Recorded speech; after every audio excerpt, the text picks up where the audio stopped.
Diana Ross was driving through Los Angeles in 1992 when Whitney Houston's voice came through the car radio.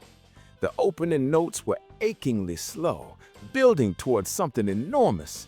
And then Whitney sang, "And I will always love you."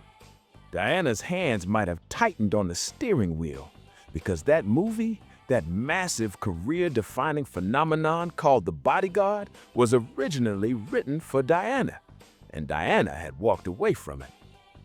Some of y'all remember exactly where you were when you first heard Whitney's version.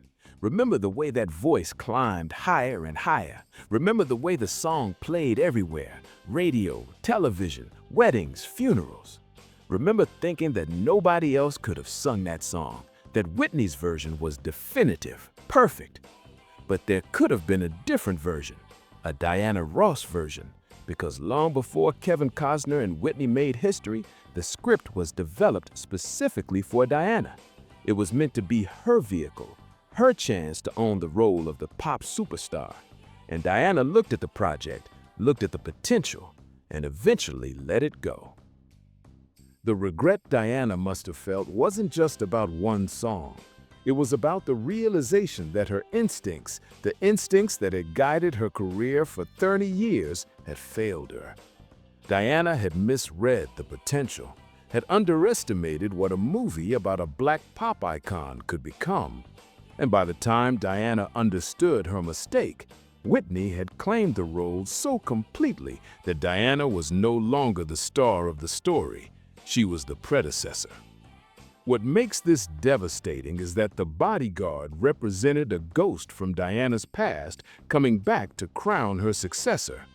It was a chance to reinvent herself that she had left on the shelf, a vehicle she abandoned, which Kevin Costner then dusted off to prove that Whitney Houston was the new queen of pop. The reality haunted Diana for decades. Every time that song played, Diana heard what could have been, heard the alternate version of her career. Instead, the whole world heard Whitney. The role was perfect for Diana. A superstar living in a bubble of fame, that was Diana's life. Diana should have recognized herself in that script, but Diana let it slip away. When Diana walked away from The Bodyguard years prior, she didn't just refuse a script. She left the door open for the next generation to walk through. She left the throne empty. And in 1992, Whitney Houston sat down in it. So what exactly happened with the movie? Why wasn't it made when it was written for Diana? And how did that old decision reshape Whitney's legacy? The story actually begins way back in the mid-70s. The script for The Bodyguard was written by Lawrence Kasdan specifically with Diana Ross in mind. Steve McQueen to play the bodyguard? It was supposed to be Diana's gritty, dramatic follow-up to Lady Sings the Blues. The concept was electric. Diana had proven she could act. She understood the camera, understood performance. Playing a global superstar would have been second nature because she was the global superstar. But the project stalled. There were rumors of disagreements, of Diana's camp being too protective of her image. Diana was the queen of Motown, built on perfection. The original script was raw, darker, and ultimately, the movie didn't happen. It sat on a shelf for nearly 15 years. Fast forward to 1990, Kevin Costner finds this old script. He loves it. He wants to make it. But by then, the timing had shifted. Diana Ross was in her late 40s. The industry, cruel as it is to women over 40, was looking for the new it girl. Costner didn't go back to Diana. He went to the woman who had taken Diana's spot on the charts, Whitney Houston. Some of y'all understand the sting of that. To have something created for you, to leave it alone for a while, and then watch someone else pick it up and turn it into gold. Diana had to watch Whitney step into a role that was literally designed for Diana's archetype. And then there was the music. While Diana didn't turn down I Will Always Love You specifically, the musical tragedy is just as deep. Because Diana wasn't in the movie, she wasn't the one searching for that final anthem. By being absent from the project, she missed the musical opportunity of a lifetime. Costner picked I Will Always Love You, a Dolly Parton ballad, and Whitney, younger, hungrier, transformed it. Whitney recorded it with power and vulnerability. The recording took multiple takes because the emotion kept overwhelming her. Whitney cried in the booth. The irony cuts deep. Diana spent her career carefully controlling her image, and she missed the boat on the project that required that polish. Meanwhile, Whitney allowed herself to be vulnerable and delivered a performance that was historically significant. Some of y'all watched artists struggle to stay relevant. Diana was fighting that battle in 1992, and then here comes her own Ghost project, starring the woman everyone compared her to, destroying the charts. When the song released, it exploded, topped the Hot 100 for 14 weeks, became one of the best-selling singles in history. And Diana watched all of it happen, knowing that the vehicle for that success had once been in her hands. But what exactly did Diana miss? How big did the Bodyguard become? And how did Whitney's success reshape what was possible for Black women in popular music? The Bodyguard didn't just become a hit, it became a cultural phenomenon that transcended music. The soundtrack sold over 45 million copies globally. It is the best-selling soundtrack of all time, and every single copy sold was a reminder of the project Diana had let go. Diana, who had revolutionized what Black women could achieve, had to watch Whitney claim territory Diana should have occupied, had to watch Whitney become the standard, had to watch Whitney do what Diana used to do, stop the world with her voice.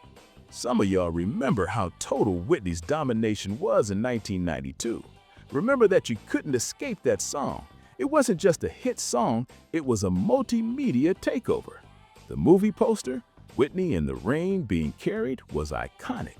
That could have been Diana in Steve McQueen's arms back in the 70s, but it was Whitney in Costner's arms in the 90s.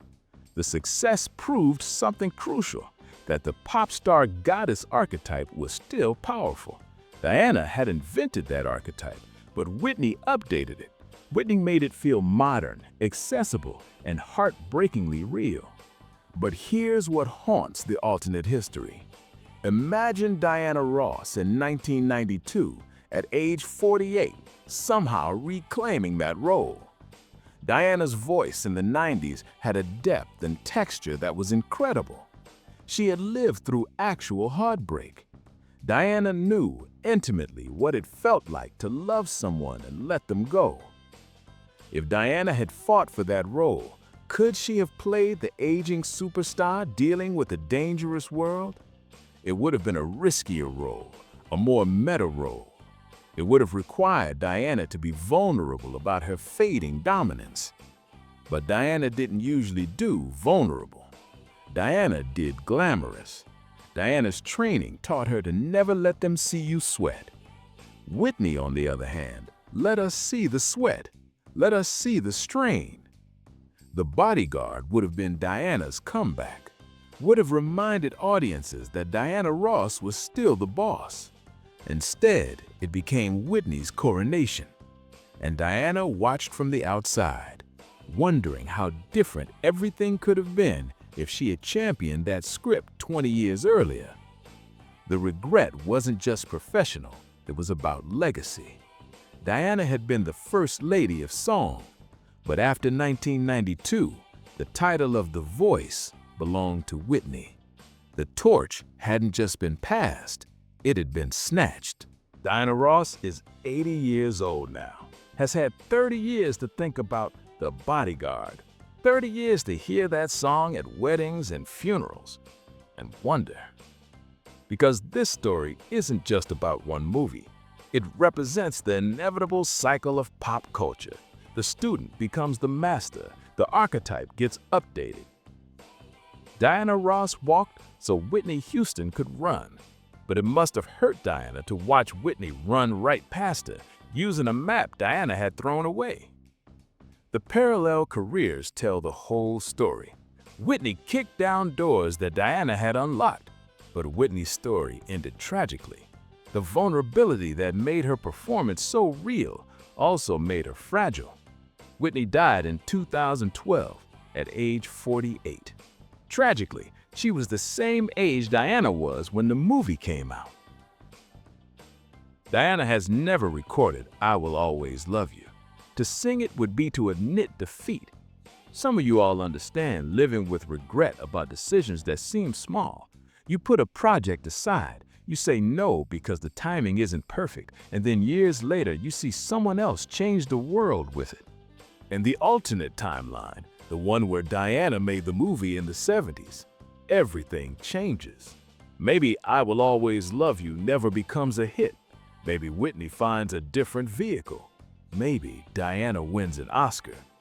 But we don't live in that timeline.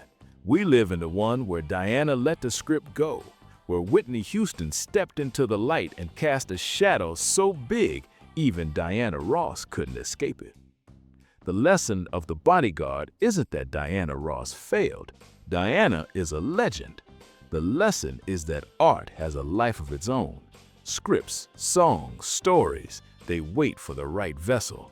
The Bodyguard waited for Whitney. Today, Diana is a footnote in the production history, the what if that never happened. And Diana, who spent her career being the main character, has to live with being the backstory to someone else's triumph. Do you remember seeing The Bodyguard for the first time? Did you know it was originally written for Diana Ross? Drop a comment below sharing your memories. Hit that like button and subscribe so you never miss another trip down memory lane.